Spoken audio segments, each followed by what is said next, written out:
Well, good afternoon, everybody. Thanks for joining us today for our Making Connections, My School Data, and MICIP for Continuous Improvement. I'm Jen Parker from Macomb ISD. My partners today are Rhonda Provost and Dee Spencer from Macomb ISD.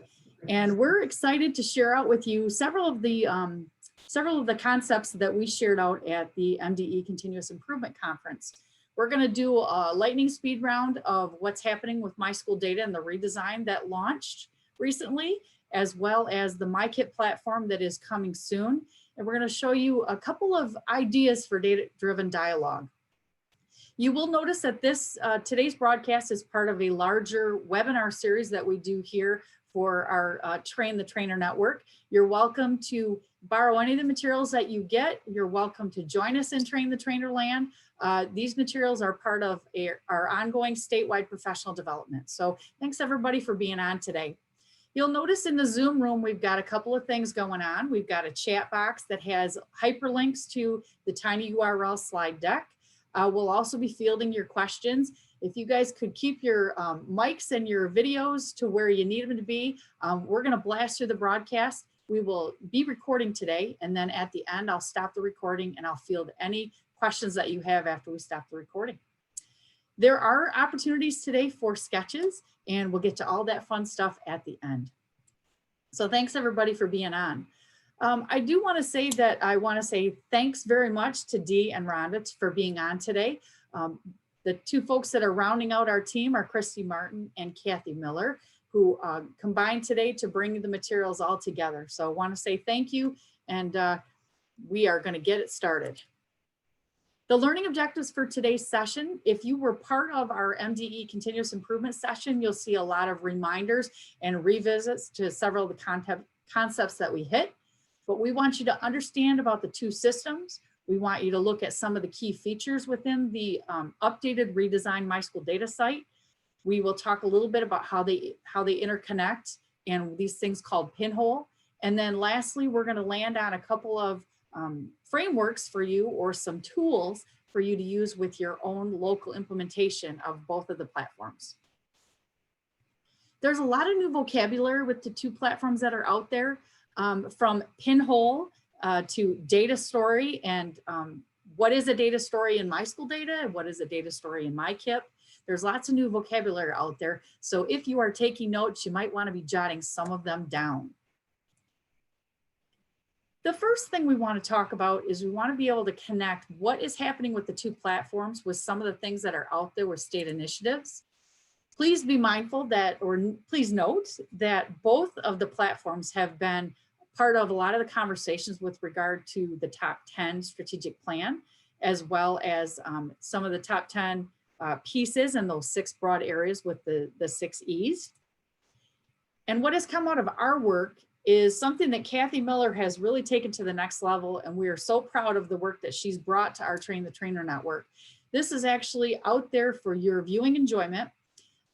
Many of us are fielding questions about data and these data frameworks, these data platforms. We get a lot of questions from our local districts on what is this thing called the data hub? What are they talking about with regards to my local data warehouse? What is My School Data going to have? What has to go through the hub?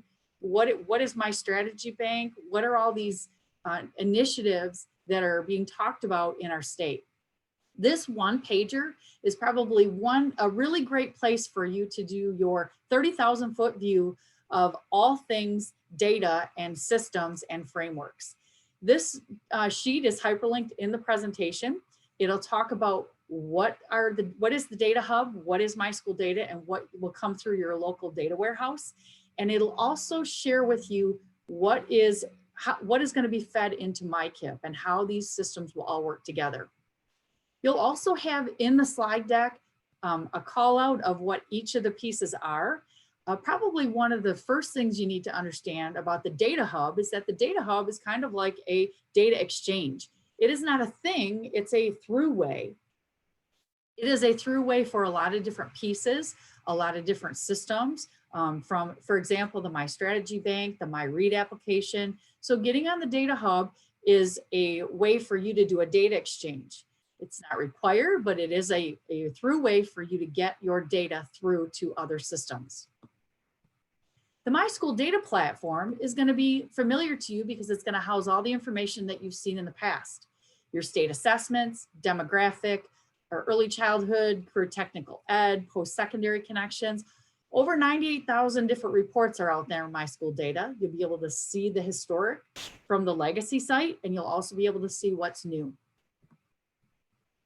Your local data warehouse, most districts, since we've had the regional data initiatives several years ago, have adopted a local data warehouse. They're using something beyond what used to be. We used to use Data Director, but now many of us are using other platforms, Performance Matters, Illuminate Ed. What are you using for your local data warehouse?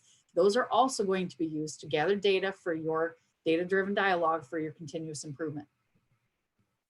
All three of these pieces feed the MICIP process. All three of those elements will send your data or push your data into MICIP so you can have continuous improvement conversations. So we encourage you to grab that one pager, use that for dialogue with your locals.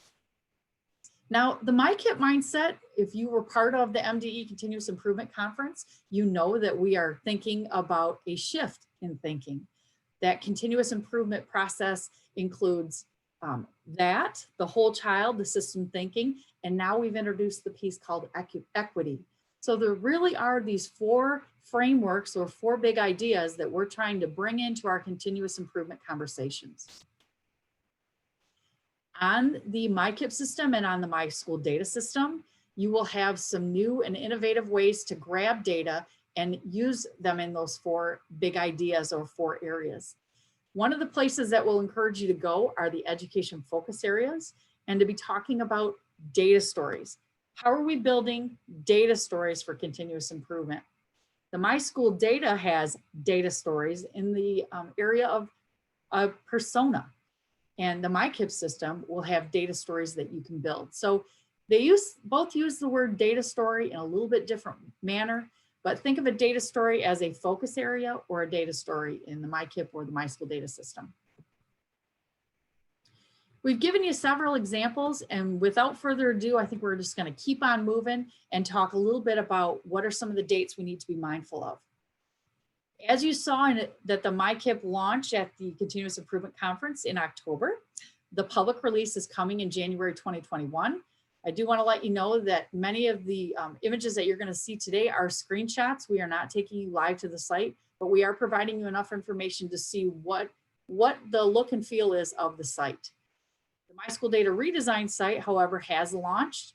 We will not also be going to the live site. We will just be sharing with you some slides, some screenshots. The last thing I'll say before I turn it over is the MICIP system will be talking to MIschoolData through this thing called a pinhole. So when you go into MICIP and you pull your 3rd through 8th grade assessments, or you look at your high school assessments, those are actually coming into MICIP from MIschoolData.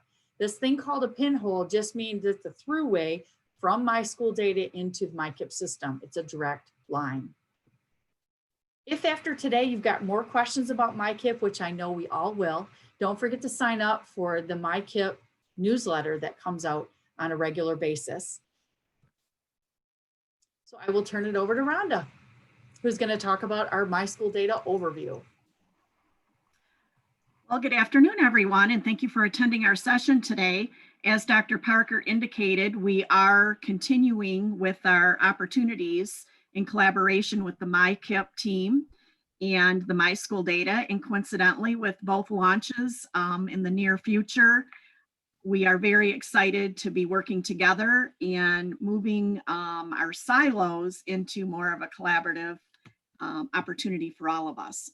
So I'm just going to give you some quick overviews regarding the MIschoolData new website. We call it the redesign. It is going to continue to be Michigan's source for all of our pre-K through 12th grade, post-secondary, workforce data.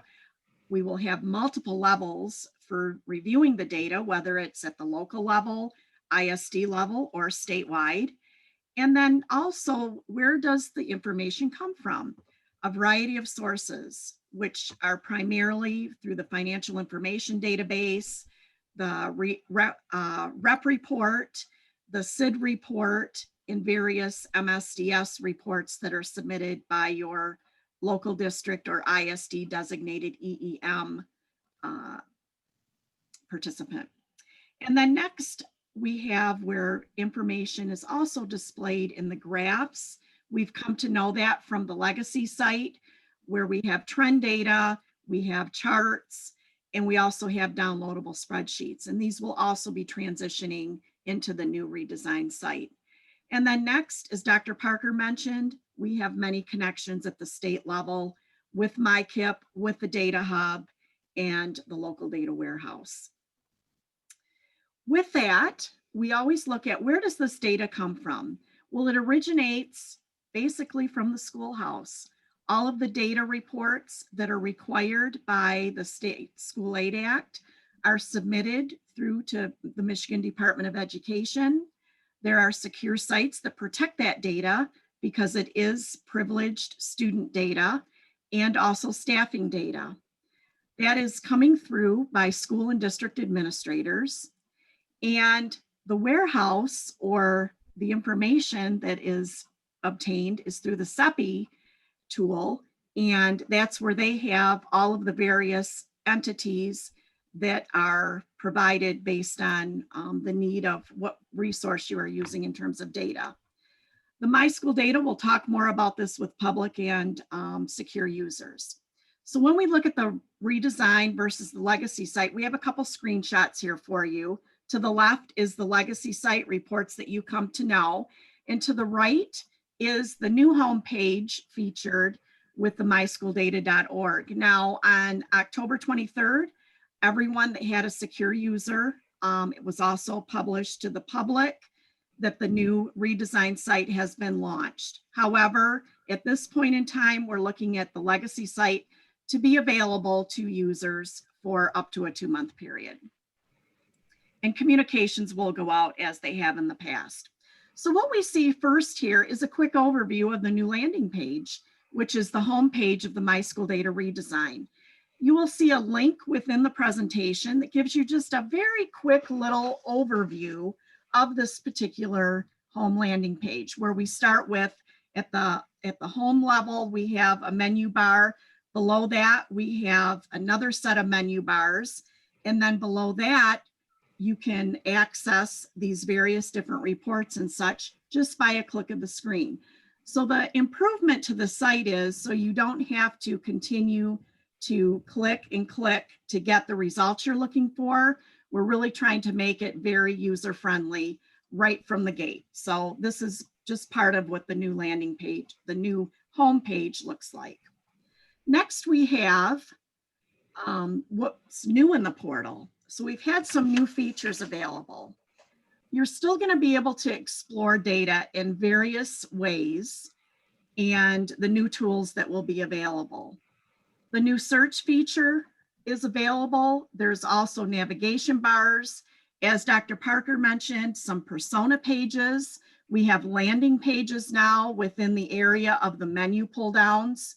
And then of course, the featured reports and trending now displays. These are just a few of the examples that are now available with the redesign. And as you get more accustomed with the pages, this is all going to resonate because you're going to be able to make comparisons to what you had in the past. So we're going to start with what's new. And I'm going to start with the top menu bar, which to the left, the MIschooldata. If you click there at any time, that will obviously take you back to the home page. But the next area is connections, education map, support, and sign in. I'm going to focus a little bit on connections right now. The connections are just all of the connections that Dr. Parker talked about that we have in the educational entity master with our various associations and opportunities that we can have just in a pull down menu here and click them, and you can get to that particular source very quickly. So that's a nice feature with the connections, and that has been a new update in the redesign. Next, we have the education map. We have an example here with Jackson Public Schools. But what you want to think about is it really shows information about all Michigan schools in our great state, the districts, the ISDs, colleges and universities and regions, and it also includes fast facts, related locations, and peer comparisons. So this is the new, like I said, we have snapshotted Jackson Public Schools, but you can see all of that information that falls below that particular site when you click on or search for a particular school. Next, we have support. And again, I'm going from the top bar of the main menu. Under the support, what's really helpful here is this is where our professional development toolkit will be landing. All of the information that you have come to know, resources that are available through the Train the Trainer network. This is where our real estate is on the site, if you will. We also have available here a glossary where you can link to various different, terms of the site, how you can get to quick finds.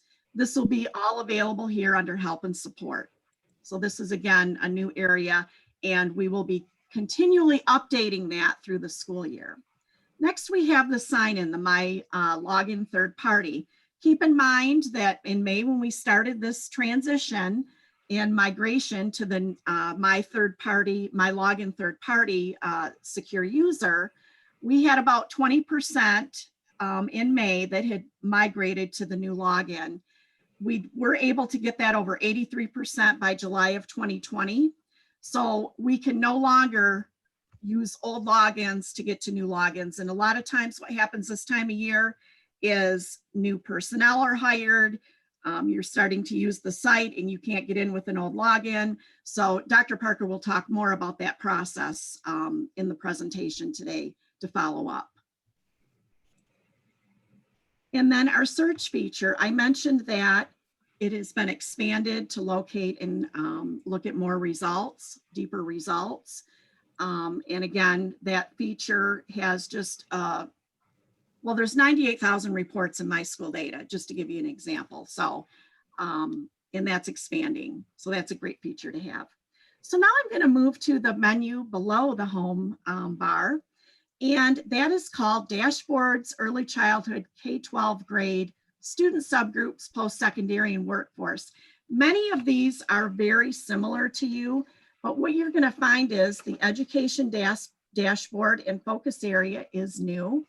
It has its own area, and if you click into that, what you will find is areas now have landing pages, and I'll talk more about that. We also have personas. Dr. Parker mentioned in the MICIP, we're looking at also personas there, and how are they connected and how are they related. Educators, these are designed for educators, parents, policymakers, and medias. So this is just a quick link for those various stakeholder groups to be able to access information on MIschoolData redesign with the redesign process. So I mentioned landing pages. So as we're going to look at K-12, just to give you an example, pull down the K-12, it has its own landing page. What you're going to see below that are all of the submenus that are affiliated with that landing page. To the right in the darkened area, on any landing page, you're going to see what's most popular. That's what most popular reports are the users pulling. What are the recent updates? And then what is upcoming? That information will also be included in terms of upcoming and recent and what we're doing in the professional toolkit as well. The next is featured tools. What is trending now? For example, this screenshot specifies student enrollment, staffing information, retained in grade. These are all reports and data that have been, are coming into the portal and have been released. To the right, we have a screenshot on featured dashboards. We have come to know the parent dashboard. Now the parent dashboard has its own landing page. Our schools at a glance. What is the financial transparency dashboard? Those are all available and allow users direct navigation and provide explanations. If you hover over a specific area, it'll tell you about the report like we've experienced in the past. And then Dr. Parker talked about pinhole reports. And I really liked how she framed with the data hub and thinking about historical data that we have archived for many years and how in the redesign site, you'll see that it comes over from the old site. So it's pinholed through so that you're still able to have access to those reports that you've become familiar with, especially when you're looking at trend data and using the graphs and charts for future presentations and such in your local area. So at this point, I'll turn it back over to Dr. Parker, who's going to talk about that access that I referenced.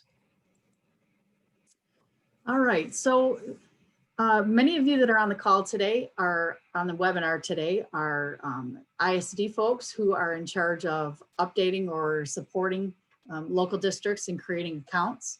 If you are not familiar with the fact that the new MIschoolData redesign site uses MyLogin third party for its access, what happens is when you come into MIschoolData, you are asked to log in and you must have a MyLogin third party account. The first time you come into the MyLogin third party and create your account, if you are brand new to the system, you will need to select MIschoolData as one of the apps that you want to see. Now, when Rhonda was sharing out the connections, the list of all those tools and apps that are available, your MyLogin third party gives you a buffet of options of state resources that you want to have as your apps. Your MyLogin third party can get you into lots of different places. You need to let the MyLogin third party know that MIschoolData is one of those apps. So anyone creating a new MyLogin third party account will need to select MIschoolData.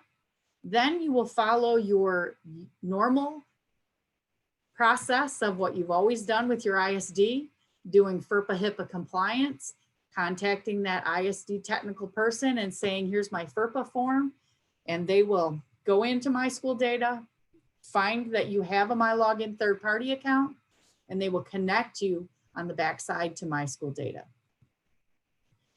If you are not clear on how that system works, feel free to email me afterwards or email Christy Martin, kmartin@misd.net, or you can contact the CEPI help desk. So basically, MyLogin third party has to be created first, then reach out to your technical contact at the ISD and follow their procedures. And we will connect you on the backside. You don't need a login, but those folks, everybody that's here today, if we're talking continuous improvement, you definitely want to have a login.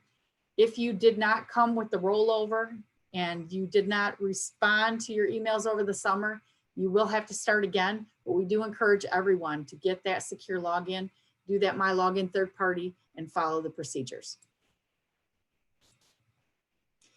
So I'll talk a little bit about the navigation, and I want to move as quickly as I possibly can.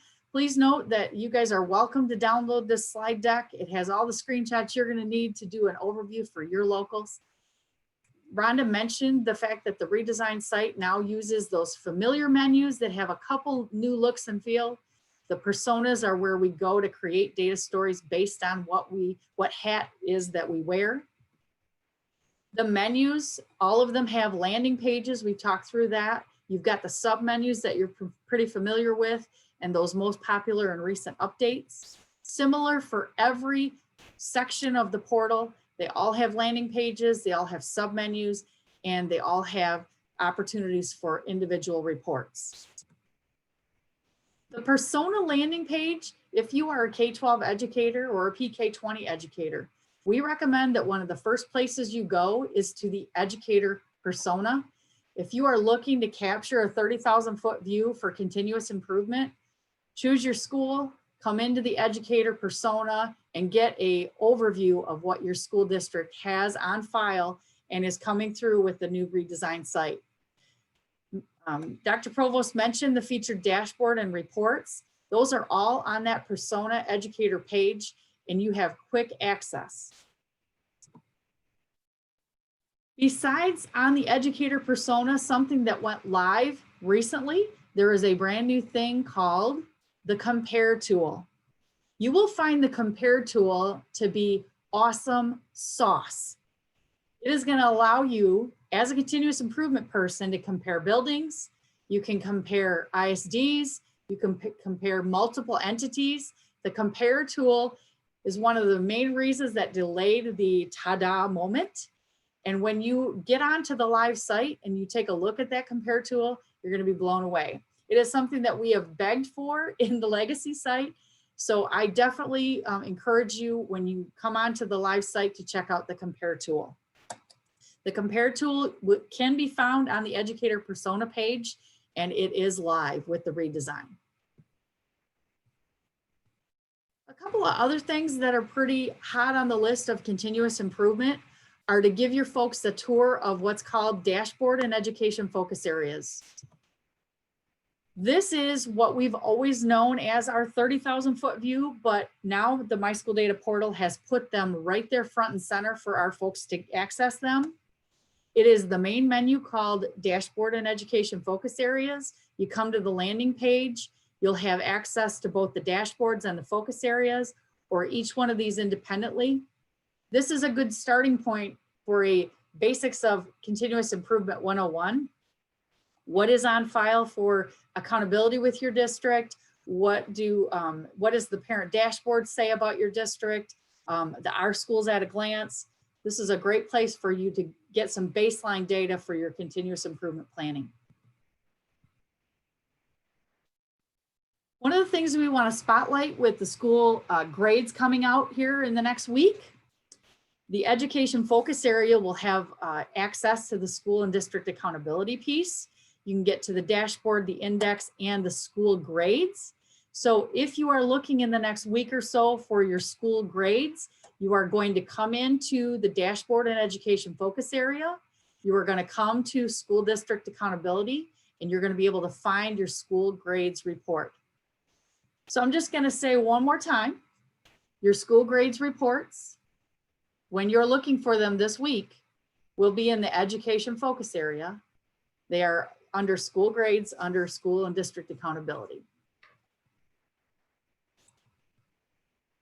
All right, a couple of things with regard to the continuous improvement hat and going K-12. We bring in K-12, we bring in a lot of elementary, middle school, and high school folks. We have different conversations with them, but we've been training on MIschoolData for a very long time. The legacy site has moved most of its contents here. It will be very comfortable for your folks to navigate. The only difference in the K-12 menu is going to be a couple of things. The special ed menu is now here in K-12. You notice there is no special ed menu up top. Special ed is now part of K-12. So if you're looking to run your demographics for your special ed population, or you want to know how many students are on the spectrum in your building, or any of that with special ed, any of the data portraits, those are now part of your K-12 menu. Your career tech ed is also part of the K-12 menu. It no longer is out in workforce or in its own private Idaho. Career tech ed, special ed, ELL, all of our subgroups are underneath these K-12 in some way, shape, or form. You'll also notice that down at the bottom are the K-12 files. Previously, we used to have to go to a place called Data and download those reports. Those are now part of the K-12 menu.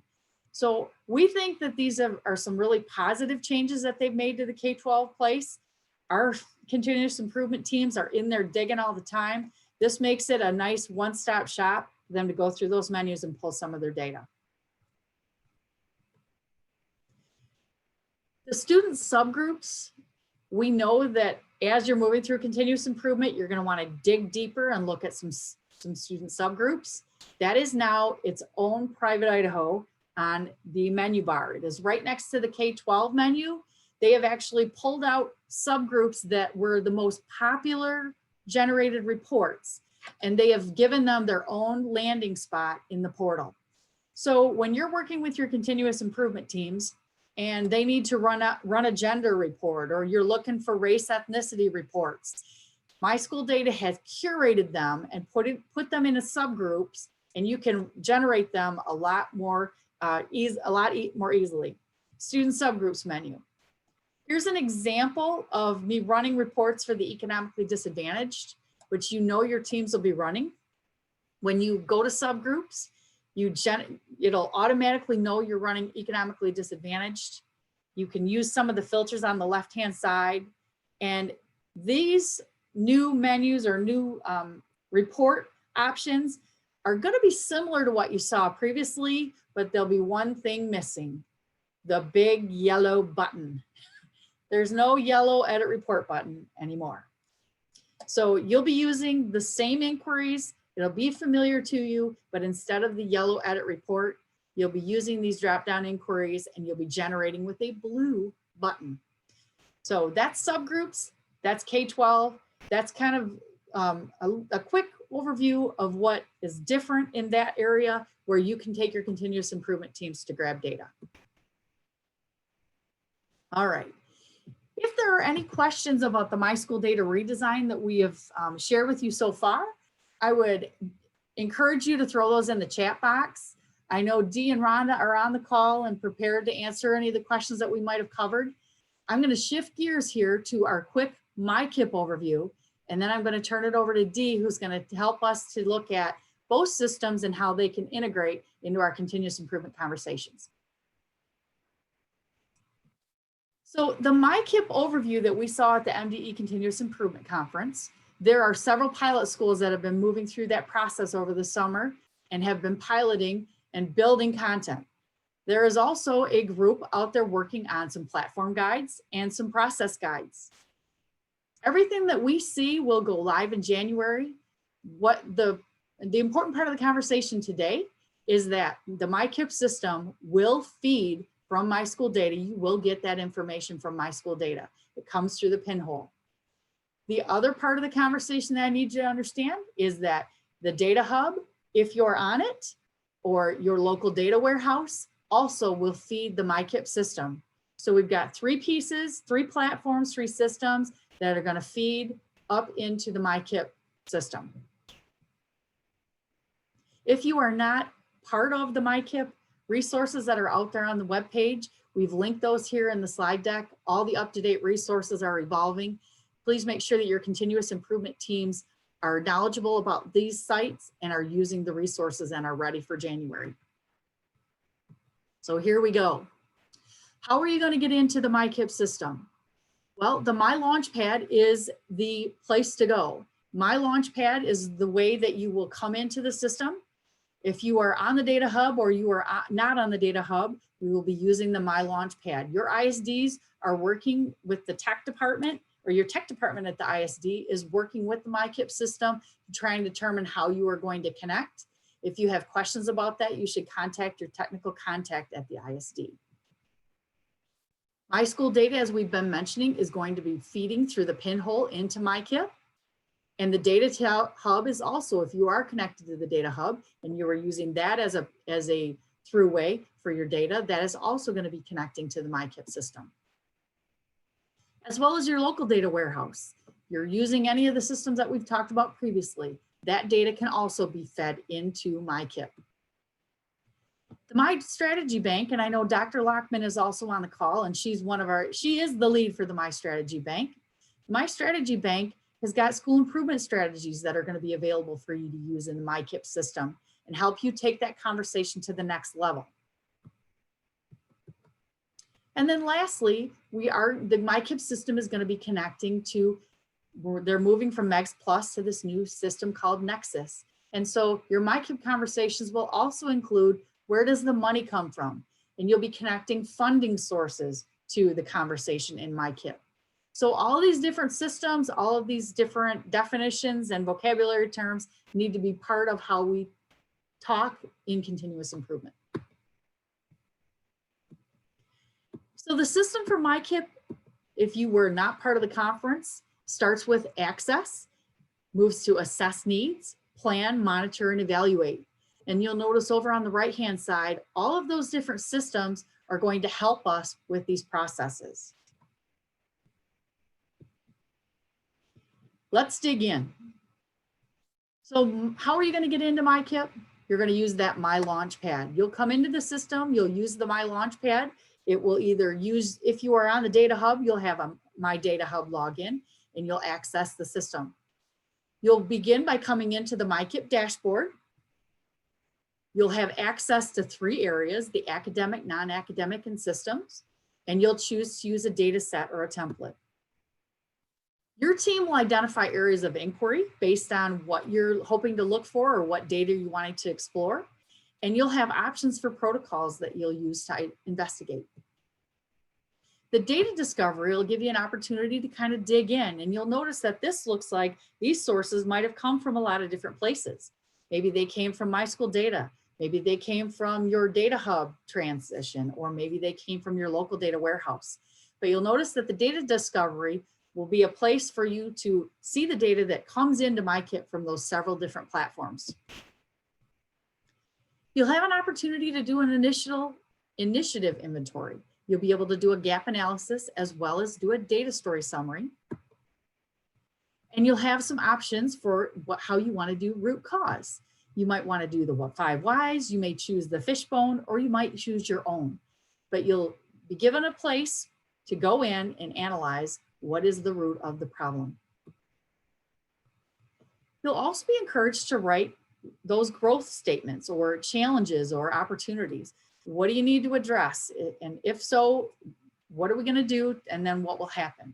So you're going to actually have an opportunity to analyze the district data story and be pulling in sources and resources and ideas with your challenge statements.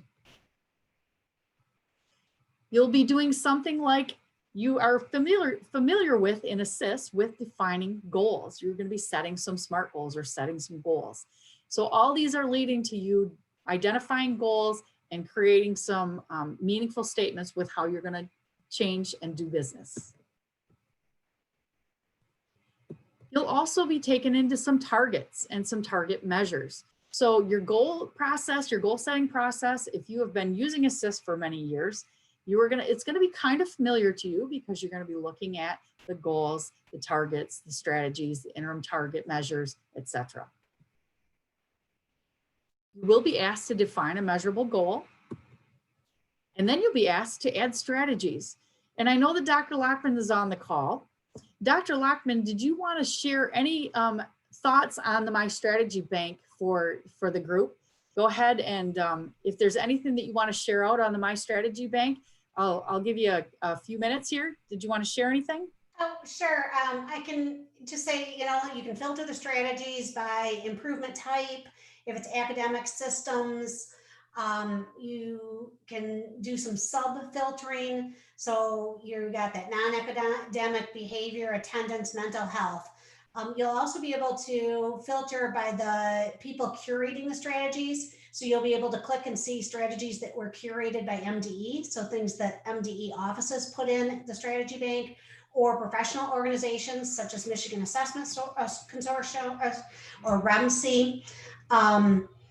And we have trainings coming up in the next couple of weeks that ISDs can have a lead that can enter strategies that will be seen at the regional level.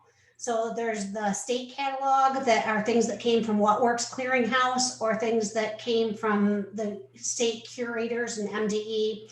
And then if an ISD enters a strategy, it will be seen within their service area. And if a district enters a strategy, it will only be seen in that district. ISDs and districts can share directly to a partner ISD or district if they want to share out a strategy that they're using with another district. And I'll take us to the next slide where it talks a little bit about adding strategies and what must we do to get ready to add strategies. So just like the pinhole that Dr. Parker and Dr. Provost were talking about earlier, the MICIP has a pinhole into the strategy bank. So you're not actually going into the strategy bank, you're in MICIP selecting search for a strategy, and you're doing that kind of pinhole view into the strategy bank to select that strategy. And then once you select the strategy, you'll use some of these great tools to decide whether it's the right strategy for you to use. So taking some of those NERN tools and really analyzing that strategy and making sure it's a good fit.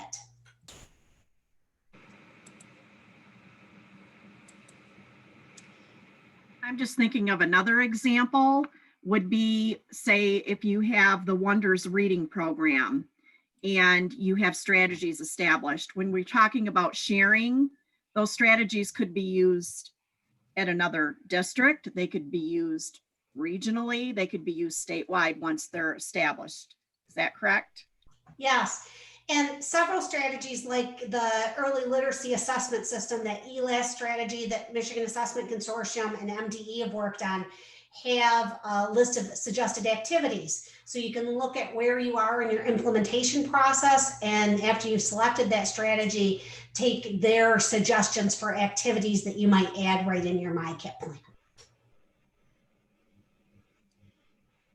And I know that on the screen, we've got the strategy implementation activities, the strategy details, that you've got like a menu of strategies that you can include in your plan.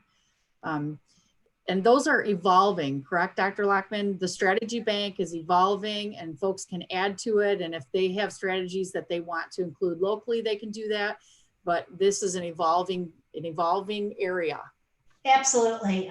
Lots of people are still in the process of curating strategies and learning about ESSA levels. So you can sort by ESSA levels and look at the research behind each of the strategies that are included in the strategy bank.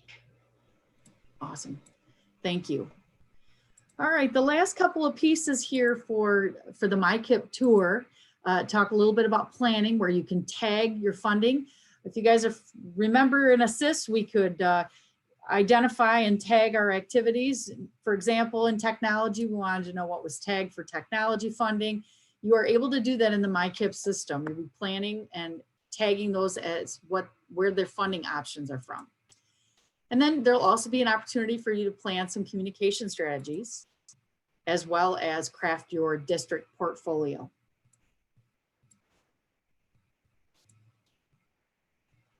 And so that would lead you to the monitoring of the implementation.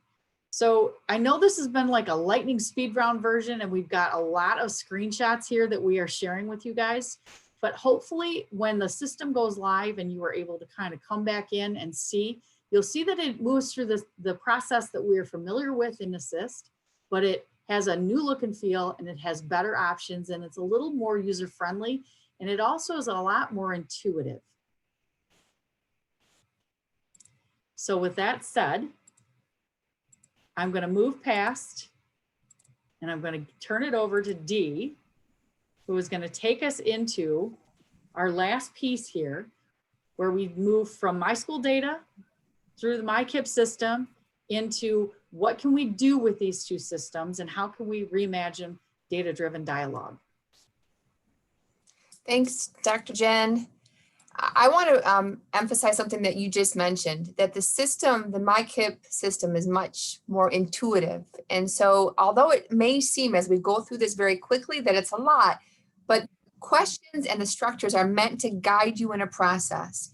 So that these components that we still are going to do, this data story and assessing needs, are just more structured. We're going to be your sage on the stage, a guide on the side. You're not left to just do it on your own or wing it. So what we have left are the data stories. And if you've taken advantage of the tiny URL that Jen and Rhonda has shared with you, you'll see on the notes section of this slide specifically, there's a document that I know many of you are your district leaders. I'm thinking of you, Kim, and I saw you, Billy, on this call, and Tony, Anthony.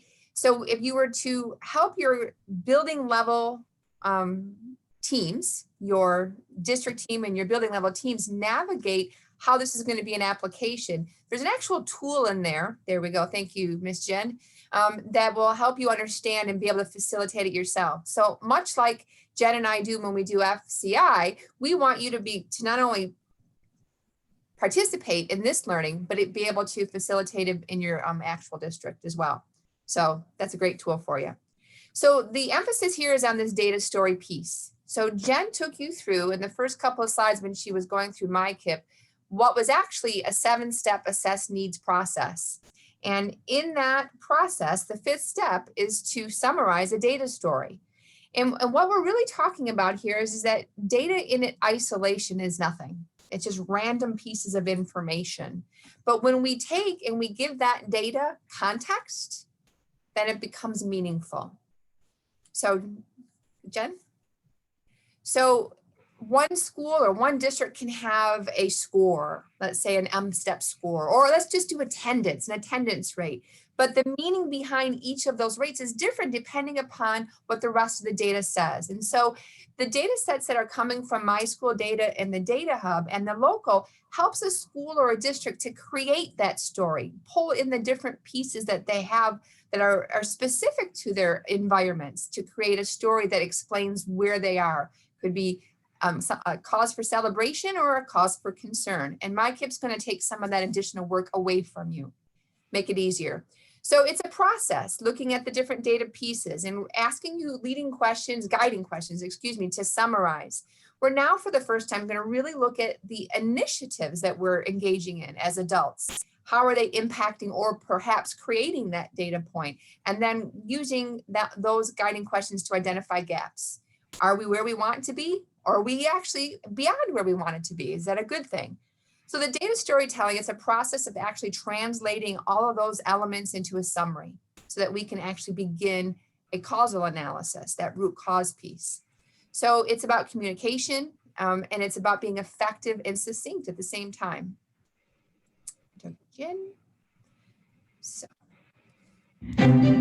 As parents, educators, policymakers, society, we all want our children to be prepared for the future. But when faced with overwhelming statistics, we wonder how it is possible.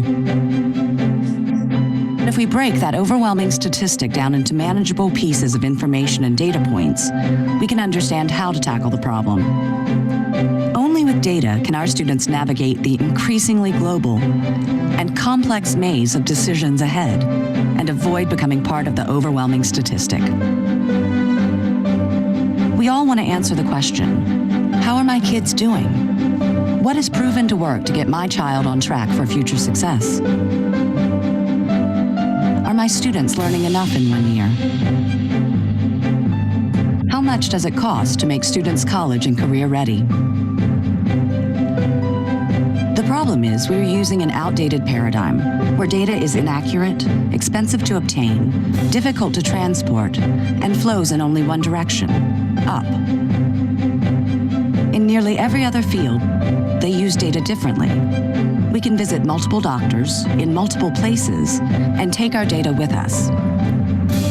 Businesses strategically gather data and tailor it to their specific needs to make the best use of resources and provide the best return on their investment.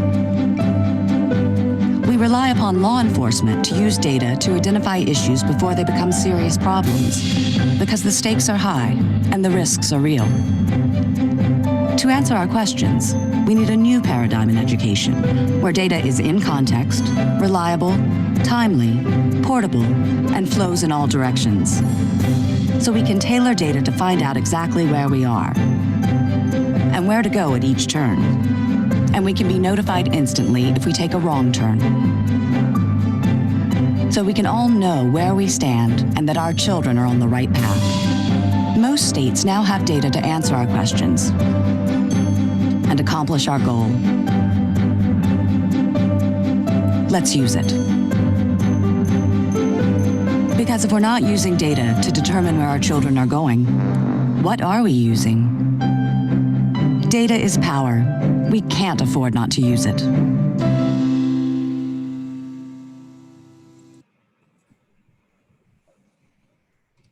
So we've moved towards this data exchange where it's a two-way piece, but we can't get away from the fact that Victoria Bernhard, who has been our key figure in everything school improvement forever, is still there. So we have to take into consideration all types of data in order to make those informed decisions. And what she would tell you when you look through her materials is that the best decisions are made when you consider all four types of data. So we call achievement data sometimes outcome data, and that's that student piece, the demographic pieces. MIschoolData has been fabulous in providing those elements for us, and those pinhole reports are going to take a lot of that heavy lifting away from us. But we also have to remember that we still have process data. I call that, when I work with schools, that's the adult decision making. It's how we accomplish it, the goals in the classroom, the school, and the district. What are the things that we do? And then perception data, the perception, the beliefs and attitudes of not only our community, but our teachers and our students, our entire stakeholder group. So in school improvement, we commonly use this graphic, and it's really just a sampling of things that we would want you to remember to consider. And for each school and each district, this could be a little bit different. You might have more of these pieces, but it's important that we don't get lost and only consider those first two pieces, as we've already said. The process and the perception data, though, are really close to your personal setting. So how do you do your business? So as Jen showed you in her walk through the MICIP piece, they've established templates for these three elements. So you can look at an academic template, a non-academic, or systems. But when you are in those templates, you're still considering those 4 data types. They don't go away. It's just a beginning place for you to begin, a place for you to begin that launch, or a place for you to begin your assess needs process. Where will you start your focus?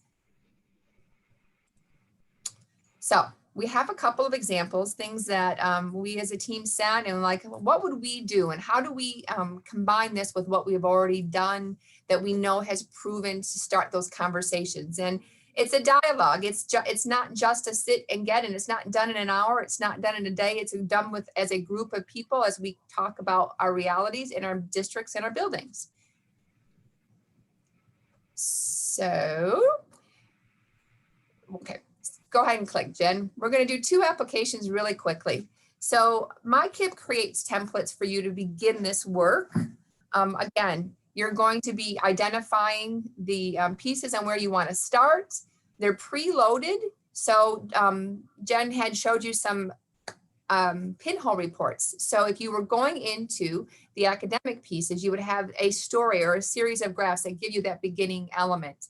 So some areas for you to look at. So when we look at 2 example situations in elementary, we can easily find as an example of the reading scores. So maybe they're not where we want them to be. So how would we begin the assess needs process to get to that part where we're building a story about what's really happening around our reading? From a secondary lens, we might talk about algebra or mathematics, and are our students really ready for those higher level math classes in that sophomore and junior year, if we're looking at our middle school or or 9th grade scores or their aptitudes. So what we want to know is, what do we have that's available? And those of you who have worked with our My Excel group, now I can't remember what the new name is, but you might recognize the causal theory categories that we've used in the past. So when we look at the data, we look at it from a couple of different lenses. We want to look at students. We want to look at the infrastructure data points, the teachers, the curriculum, the instruction and leadership, because we want to try to get an entire systems look at our data point. So what data is available in that piece for academic, the non-academic, or systems? And what data is available from our local warehouse, MIschoolData, or the Data Hub? What else might we need? So we're trying to look at the entire picture around what we would consider an initial area of inquiry. So just giving it as an example, notice that we've got Victoria Bernhardt in our Venn diagram on the top. Jen has color coded the graph to look at different types of data that fit that category. So this is a big list, and it's not an exhaustive list. You could have more, you could have actually less. But the point being is that when we address each of the 6 areas, we've taken a well-rounded look at all the things that interact. So these are subsystems within our entire system of reading within a district. So from our student outcome data to the things that would touch the teachers, our infrastructure pieces like class size and technology and so forth. So in order to get a true sense of why our scores are where we're at, maybe we would look at these different types of data points. Jen? And the same thing with the secondary math. Again, it's not an exhaustive list, but what we're trying to do is really get our colleagues to look at all of the elements that could surround an issue, surround an area of inquiry. I feel like I dream of Jeannie and I nod my head and Jen just magically answers is the slide. Like I'm willing it to go. The second activity that we might suggest is to not only identify those areas, but where would you locate them? Now, you may not be participating in the data hub, so you might get some of your data points local, whereas a data hub person might have it in a different location. But once we've identified that these are pieces of information that are really relevant to our story, we want to be mindful that we have to actually get that data. Is it something that we can find? So I heard Dr. Provost speak of the rep report. Okay, well, when I would talk about years of service and information about my teachers, I can get that information from MIschoolData, but my most current information is going to be with my HR department in my rep report. So having these conversations about where the pieces are really helps to set the stage on how quickly and how easily I can create a data dialogue.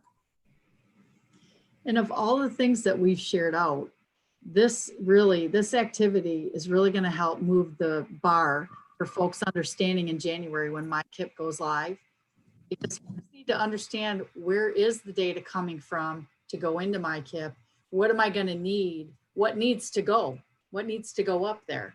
So one of the important things that we need to do at this time of the year is before we're launching into the MICIP platform is really to get ready. And that was part of our previous system. It doesn't go away just because we don't explicitly state it, but we're having those conversations and setting the stage right now. We're using the readiness checklist and talking about who's on our team. We know that there are certain pieces of information that we're always going to need. Are we prepared, and do we have a point person to do that? So in application, a data-driven dialogue is that conversation as we move through the assess needs process. So we could ask your building level or your district level teams to identify a problem of practice. What did you see in those templates that were a cause for concern? Where would you might look for it? So you could identify data points for each of those causal categories, and then potentially go and identify where you might find those pieces. So there. well, thank you. Thank you, Dee. Resource. What questions might everybody have about the data-driven dialogue protocol that Dee just shared out with everyone? We're hoping that people will be able to help frame their conversations about all the different sources of data, help understand some of the dialogue that needs to go with it, and frame it with what's going to be going on in MICIP. So there's some additional resources out here if you would like to see an expanded conversation with regard to what we shared today. You can visit the MDE Continuous Improvement video and other resources that were shared by the Train the Trainer Network. You could also reach out to your regional advisory members. For those of you that are part of our Train the Trainer Network or have been in MIschoolData land for quite a while, you know that you are divided by regions and you've got some contacts that can give you additional resources or further conversations beyond what was shared here today. If you are doing facilitating of MIschoolData, you may be interested in additional resources or webinars that we have coming up. Dr. Provost has added these into the slide deck. We've got some coming up from joining the Train the Trainer Network to using MIschoolData with school leaders, with early childhood, just digging into the redesign or looking at special ed data. So we have quite a few webinars coming up, and our series does run till May of this next year. So if you're joining us today and you are interested in sketches, the very last slide, or slide 108 in the slide deck, has information and an important hyperlink. This session attendance link will bring you into our back channel. If you are interested in receiving sketches, you will need to access that slide and click on the link, complete the information that's required, and then click on the sketch link, which will actually pull up that PDF or that sketch application document that needs to be emailed with further directions. So I want to say on behalf of myself and Dee and Rhonda and the rest of our professional development team, thank you everyone for joining us. We appreciate you being here and helping us to push the information about MICIP and MIschoolData forward to our local stakeholders. If you need more information, there is a list of help documents or help information here. And we want to say thank you for being a part of today's broadcast.